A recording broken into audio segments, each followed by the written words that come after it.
이름교회 나가실 분들은 이제 이곳에서 예배 드리는 시간이 2달 정도 남았습니다.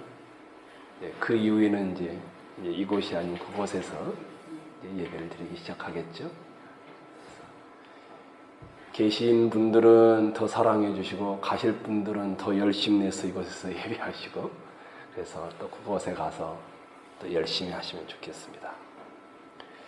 삭개오의 이야기 마지막 오늘 정리를 하려고 합니다.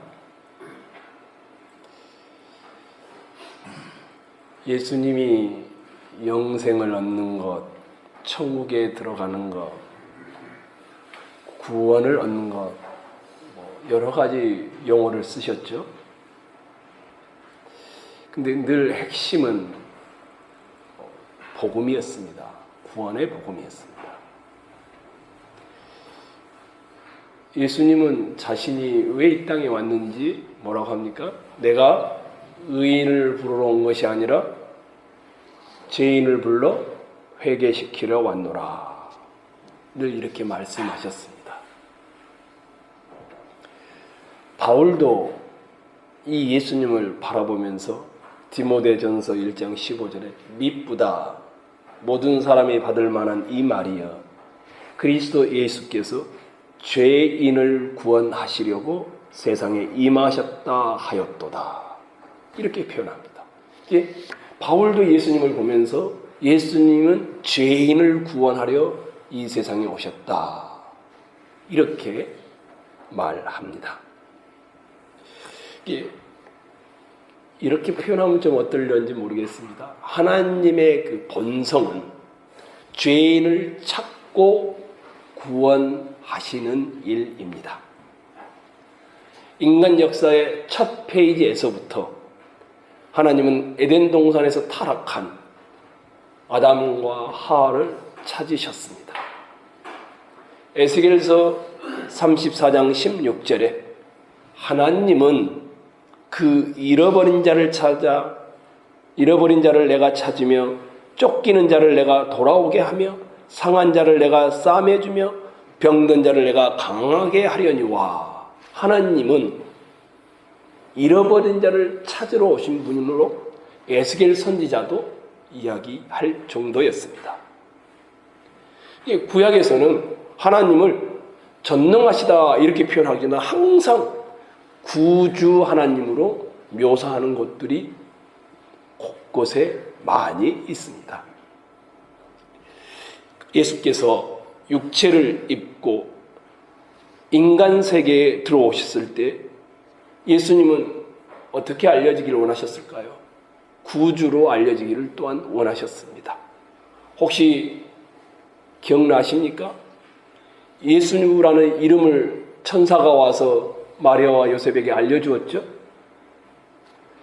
천사가 요셉의 꿈에 나타나 알려주는데 뭐라고 예수라는 이름의 뜻이 뭐라고 했습니까?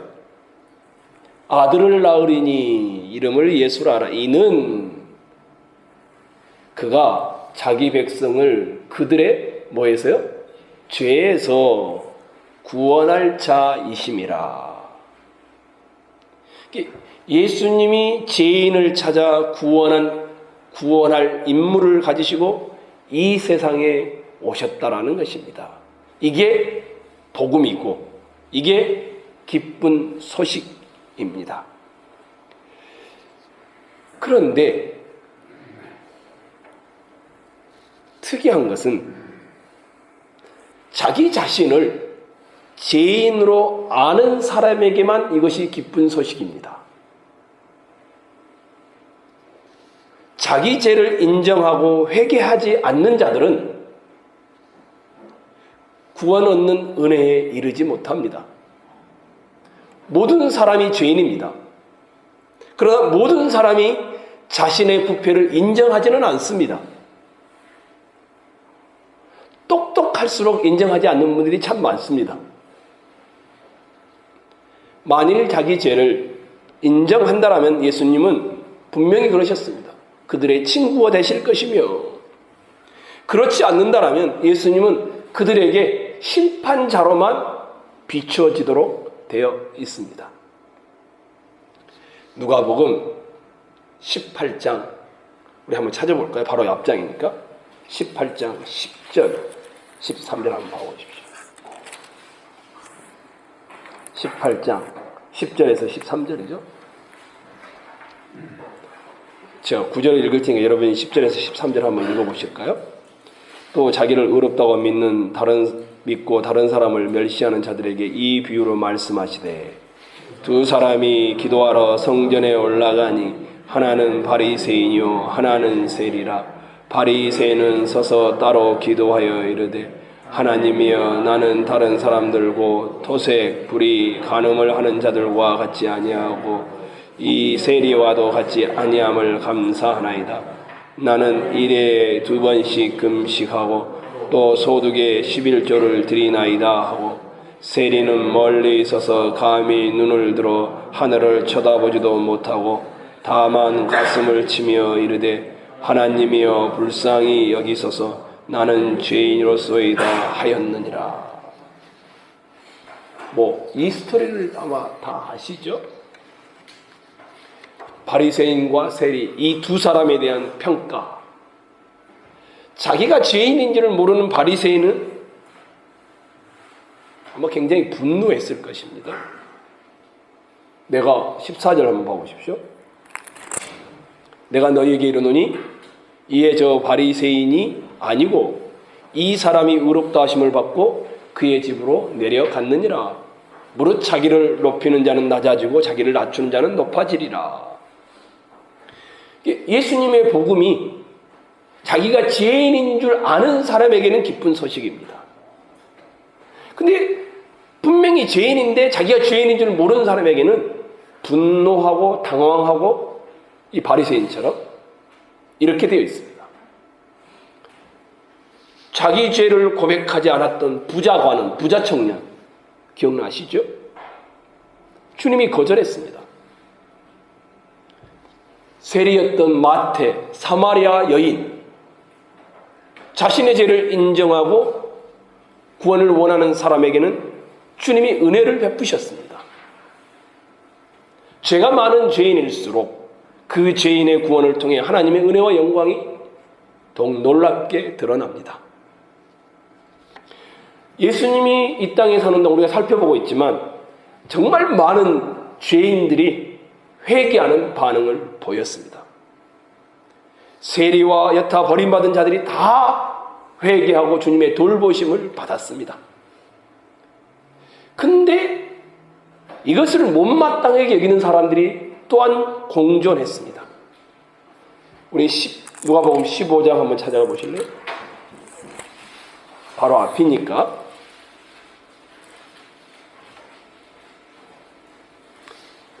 1절 2절 한번 봐보세요.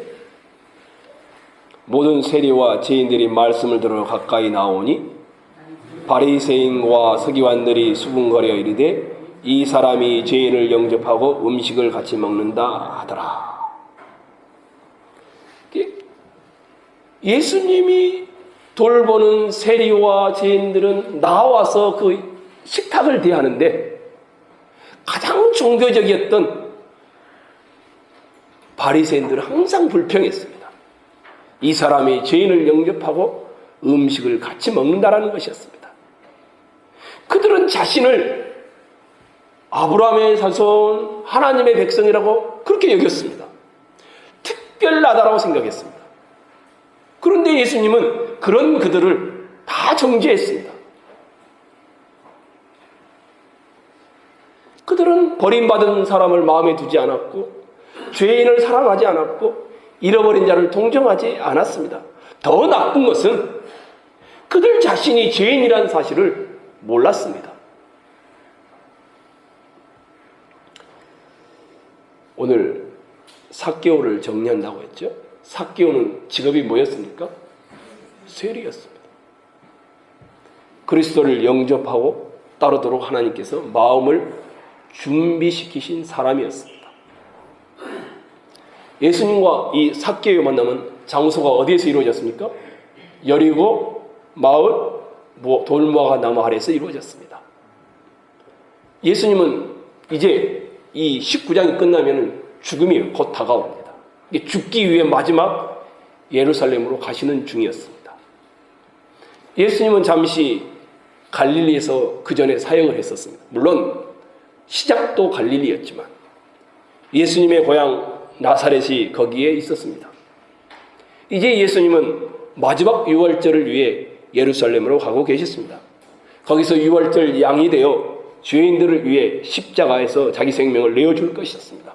그런데 주님이 자신이 죽는 정확한 이유를 보여주기라도 하는 듯이 여리고에 멈추어 서서 불쌍한 세리를 만나 주신 것입니다. 예수님이 가는 길에 유월절을 기념하고자 하는 순례자들이 굉장히 많았습니다. 여리고는 예루살렘에서 하루길입니다. 그래서 순례단들이 이곳 쪽에서 모여드는 장소 중에 하나였습니다. 예수님의 명성이 곳곳에 퍼져 있었죠. 그리고 여리고에 살고 있는 사람들도 예수님을 보고자 하는 사람들이 꽤나 많았었을 것입니다. 소문은 퍼졌고 또 이전에 죽었던 나사로를 살렸던 소문이 얼마나 또 파다하게 퍼졌겠습니까? 예수님에 대한 호기심이 곳곳에서 아마 일어났을 것입니다. 여리고 사람들 가운데 활동 가능한 사람은 거의 모두 다 길가에 나와서 예루살렘 마지막을 향해 가는 예수님을 보고자 했는지도 모릅니다. 여리고성은 북적댔습니다. 정말 그 사람이 메시아일까? 왕이 데리고 지금 올라가는 것일까? 로마를 쳐부시고 정말 그의 나라를 세우실까? 등등으로 그들은 호기심을 가지고 있었습니다. 방금 말씀드린 대로 여리고는 예루살렘에서 하루길입니다. 약간 북동쪽에 있다라고 합니다. 그곳은 세금을 가장 많이 거둬들일 수 있는 지형적인 곳 중에 한 곳입니다. 국제적인 교차로가 동서남북으로 통하는 곳이라고도 합니다. 세리들이 세금을 걷는 세관이 있는 복잡한 곳으로 삭개오는 그곳을 맡은 세리였고 세리장이었습니다. 그런데 삭개오는 그 마을 공동체로부터 더 나아가서는 유대인 공동체로부터 어떻게 됐을까요? 환영받지 못했습니다. 다시 누가복음 19장으로 와보십시오. 오히려 멸시를 받았단 말이 맞겠죠? 7절 한번 봐보십시오. 무사람이 보고 수군거리되 저가 뭐라고 합니까? 죄인의 집에 이렇게 되어 있습니다. 이게 모든 사람들이 삭개오를 죄인으로 취급을 했습니다. 세리이고 민족의 배신자였기 때문에 죄인이라 붙이는 경우는 드물다라고 합니다. 아마 삭개오는 굉장히 악명이 높았던, 성격이 개떡 같았던 아마 그런 사람이었을 것이다, 이렇게 보는 학자도 있습니다. 아니면 굉장히 자기 이익을 위해서라면 방탕했던, 대부분의 세리가 그랬겠지만 이 삭개오는 사람들이 죄인이라는 말까지 덧붙여서 그를 미워했습니다. 근데 예수님은 어땠습니까? 세리들을 특별히 더 사랑했습니다. 누가는 특별히 집중해서 예수님이 그들을 만난 일들을 다루어 놓았습니다. 누가복음의 주제는 잃어버린 자를 향한 예수님의 사랑으로 거듭해서 예수님이 사회의 쓰레기들을 안으시고 다가가시는 모습을 설명합니다. 그래서 예수님은 누가복음에서 세리들에 대해 굉장히 긍정적으로 다루고 있습니다. 이들은 바리새인들, 서기관들, 종교 집단으로부터 따돌림을 당했습니다. 죄인, 같이 하지 못할 사람, 마을 공동체로부터 또 따돌림을 당했습니다. 같이 식탁을 하면은 오염된다라고 생각을 했습니다. 그런데 예수님은 그런 사람을 구원하러 오셨다라고 했어요. 누가복음은 아주 두드러지게 세리들이 많이 등장합니다. 어쩌면 삭개오가 예수님을 먼저 스스로 찾은 것처럼 우리가 오늘 본문을 읽다 보면 느껴집니다. 그런데 예수님이 먼저 그를 찾지 않으셨다면 이 삭개오는 절대로 구주께 오지 않았을 것입니다. 죄인은 스스로 하나님을 찾지 못합니다. 로마서 3장 11절에 그렇게 되어 있습니다. 우리의 타고난 타락한 상태는 죄와 허물로 죽었다라고 에베소서 2장에 말해 놓았습니다.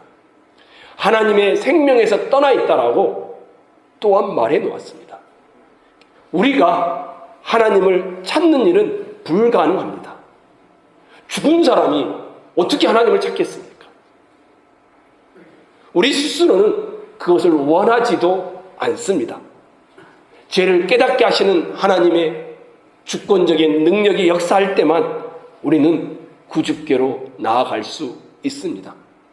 하나님이 먼저 영혼을 찾으시면 그 영혼이 반응하여서 말씀이 들려오게 되고 그 말씀에 찾아가게 되고 사모하게 되고 이런 일이 일어나는 것입니다.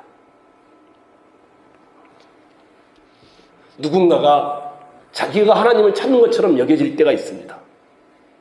그것은 하나님이 이미 하나님의 자극에 대한 반응으로 그렇게 비추어지는 것입니다. 하나님이 먼저 우리를 사랑해 주지 않으면 우리는 하나님을 사랑할 수 없습니다. 요한일서 4장에 나오는 말씀입니다. 하나님은 죄인들에게 그럼에도 불구하고 찾으라고 초청하셨습니다. 성경이 곳곳에서 그랬죠. 너희는 여호와를 만날 만한 때에 찾으라. 가까이 계실 때에 그를 부르주라. 너희가 온 마음으로 나를 구하면 나를 찾을 것이요 나를 만나리라. 예레미야서 29장에 나오는 말씀입니다. 너희는 나를 찾으라 그리하면 살리라. 아모스서 5장 4절에 나옵니다. 그런즉 너희는 먼저 그의 나라와 그의 의를 구하라. 마태복음에 나옵니다. 찾으라 그러면 찾아낼 것이다.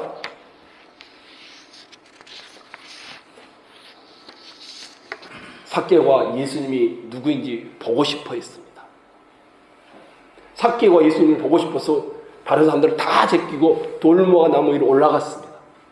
네, 이것이 삭개오가 예수님을 찾은 게 아니라는 말입니다. 이미 그 속에 하나님이 시작하셨습니다.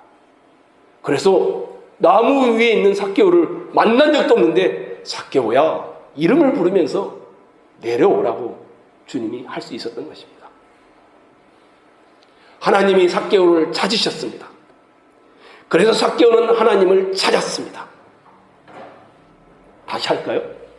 하나님이 삭개오를 찾으셨으므로 삭개오가 하나님을 찾은 것입니다. 무슨 말인지 이해가 되십니까?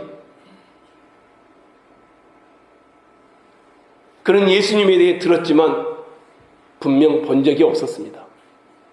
누가복음 19장 3절에 그가 예수께서 어떠한 사람인가 보고자 하여 이렇게 기록되어 있습니다. 예수님을 계속해서 보려고 노력했다라는 시제가 쓰여져 있습니다. 호기심 때문일 수도 있겠죠. 양심의 문제 때문일 수도 있겠죠. 죄책감에서 자유를 얻고 싶어서 그럴 수도 있겠죠. 근데 제가 여러분에게 오늘 드리고자 하는 요약은 그것이 아닙니다. 성령이 그 속에서 역사함으로 그 호기심도 그 양심의 가책도 일어났다라는 것입니다. 하나님이 먼저 삭개오를 찾았으므로 삭개오가 하나님을 찾기 시작했다라는 것입니다.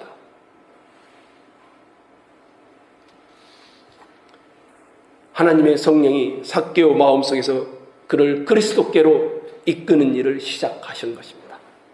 삭개오가 먼저 나서서 하나님을 찾은 것이 아니라는 말입니다.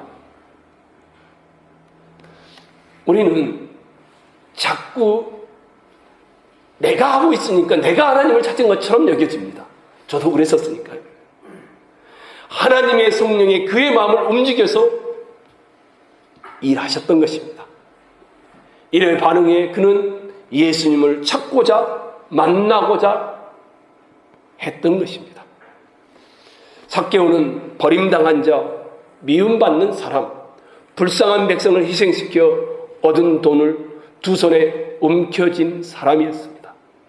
삭개오는 엄청난 죄를 지었습니다. 그런데도 도망가 숨지 않고 결사적으로 예수님을 보려고 했습니다. 아마 이미 우리가 보았지요. 삭개오가 그 예수님을 보고자 해요. 장애물들을 넘어섰었죠. 군중이라는 장애물들을 넘어섰습니다. 이미 이 길가에 다 사람들이 메워져 있었습니다. 키가 작았죠. 게다가 삭개오를 뭐라고 불렀습니까? 죄인이라고 불렀습니다. 게다가 세리였습니다. 어쩌면 누가 뒤에서 칼을 들어 죽여도 시원치 않은 그런 사람이었습니다. 근데 이 삭개오는 그런 모든 위험을 무릅쓰고 예수님을 보고자 했습니다. 이런 위험들을 개의치 않았습니다. 체면도 개의치 않았습니다. 반드시 예수님을 보겠다는 마음으로 군중보다 앞서 달려갔고 돌무화과 나무에 올라가 예수님을 보고자 했습니다.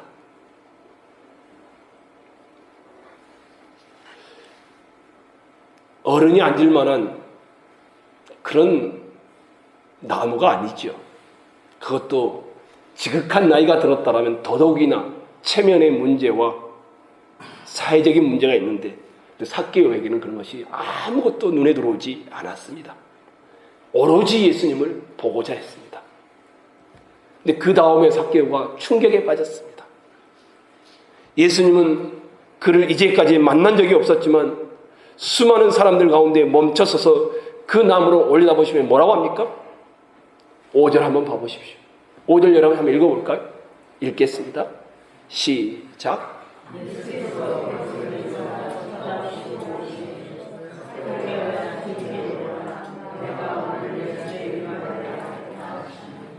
이게 충격인 겁니다. 삭개오야.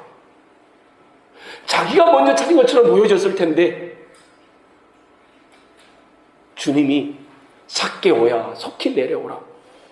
그 다음에 혹시 여러분 영어 성경 있으시면 내 집에 유하여야 하겠다. 내가 반드시 내 집에 유하고 말겠다. 꼭 가야 한다. 그런 의미가 들어있는 단어를 사용했습니다. must stay. 이게 부탁이나 명령이 아니라 난 네 집에 살고 싶은데 괜찮겠니? 이런 게 아닙니다. 요청한 게 아닙니다. 나는 간다 네 집으로. 네 집에 가야만 한다. 삭개오 마음은 하나님의 시간표에 따라 이미 준비되어 있었던 것입니다. 삭개오는 예수님을 보기 원했습니다. 그러나 예수님이 그를 보기 원하는지는 삭개오는 몰랐습니다. 예수님의 말씀에 그는 급히 내려와 영접했습니다. 삭개오는 기뻐했습니다. 왜냐하면 준비가 되어 있었기 때문이었습니다. 반면에 다른 사람들은 종교 지도자들과 군중들은 어땠습니까? 삭개오를 멸시했습니다. 못사람이 보고 수군거려 가로되 이르되 저가 죄인의 집에 유하러 들어갔도다.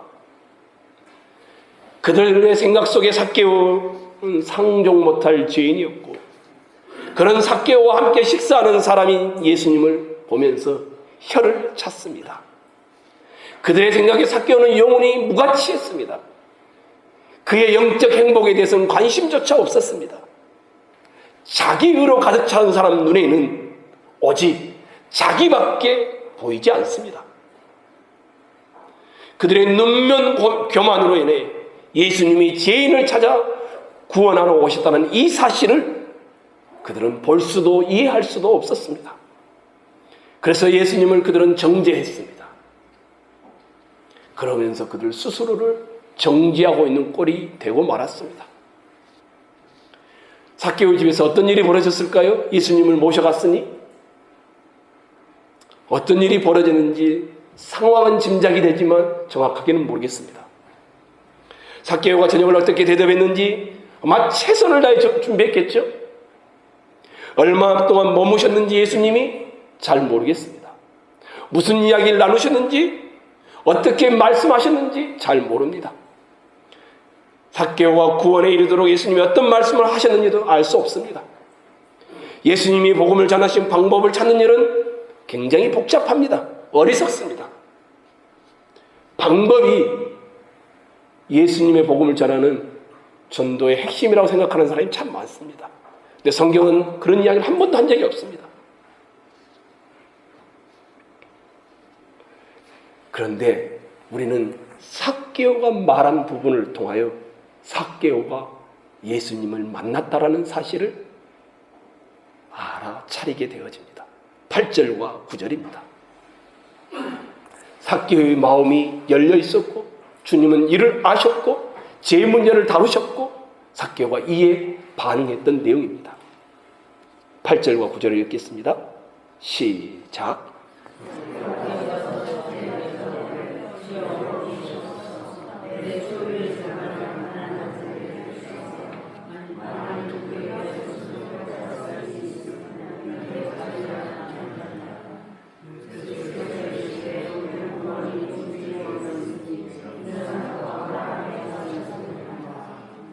이미 우리가 살폈죠? 삭개오가 예수님을 뭐라고 부른다고요? 주여. 단순한 선생님의 의미를 넘어서죠. 이 집에 오늘 구원이 이르렀다 이 말을 통해서 보면 이 삭개오는 이제 예수님을 자기 인생의 주재권자로 받아들인 것이 분명했습니다. 이 삭개오는 변화되었습니다. 그 이유로 어떻게 알 수 있습니까? 자기의 소유의 절반을 누구에게 준다고 했습니까? 가난한 자에게 준다라고 합니다.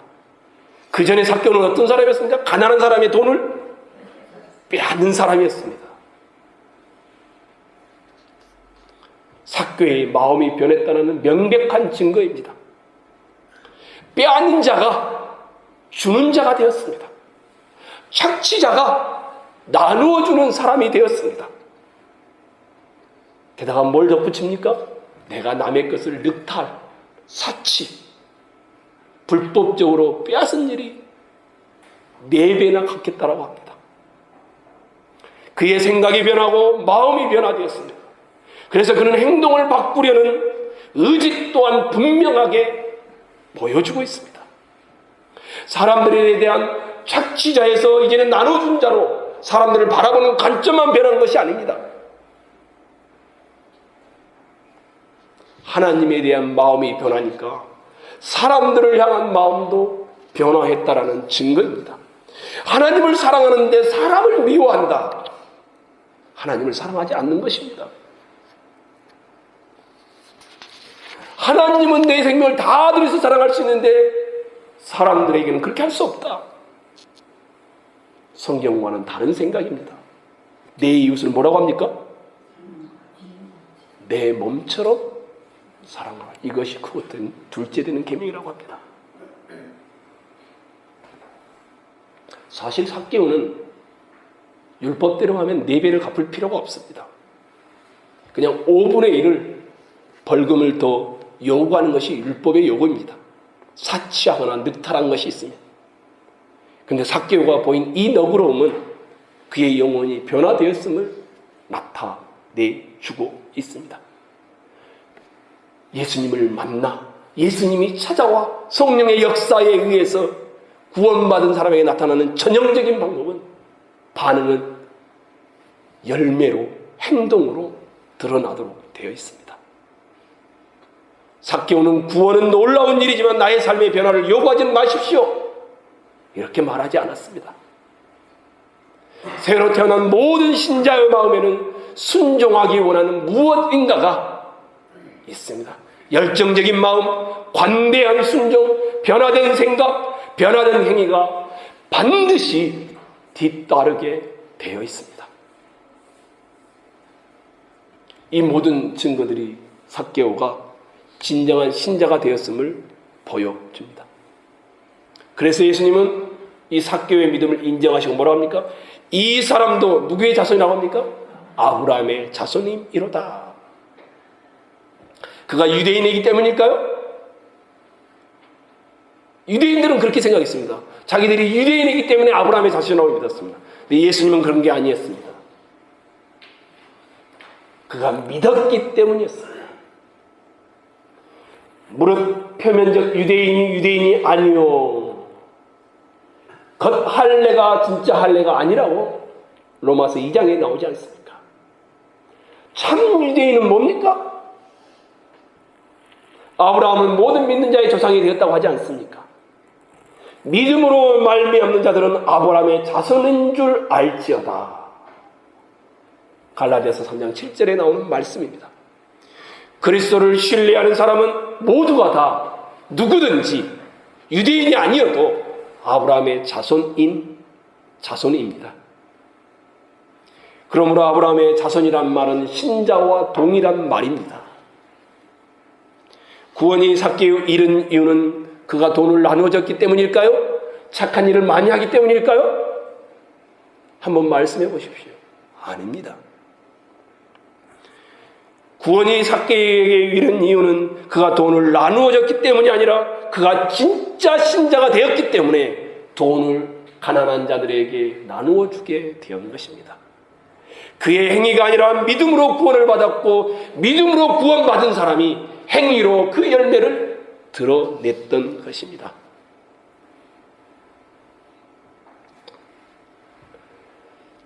사람을 완전히 변화시키는 것, 이것이 구원의 목적입니다. 진정으로 구원을 얻는 믿음은 행위를 변화시키고 생각을 변화시키고 새 마음을 줍니다.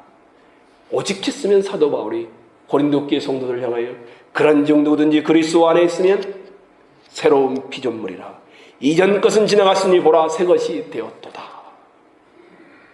그리스도께 대한 삭개오의 반응은 이 말씀이 진리임을 확인해 줍니다. 거듭거듭 여러분들에게 묘사하고 있습니다.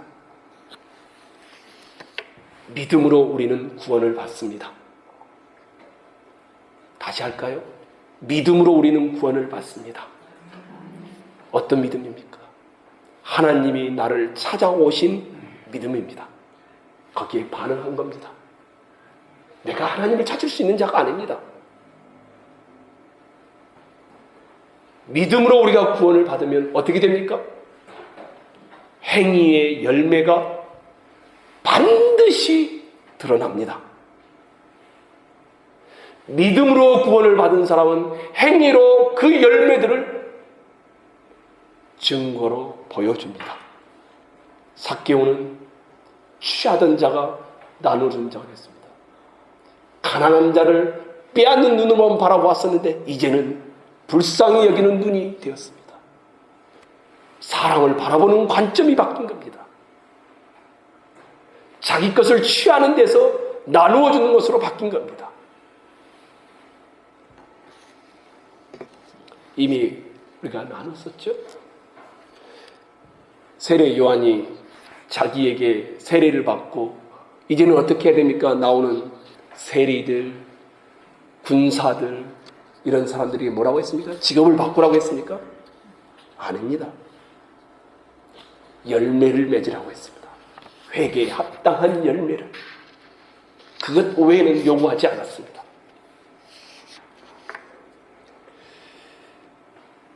잃어버린 자를 찾아 구원하러 오신 것.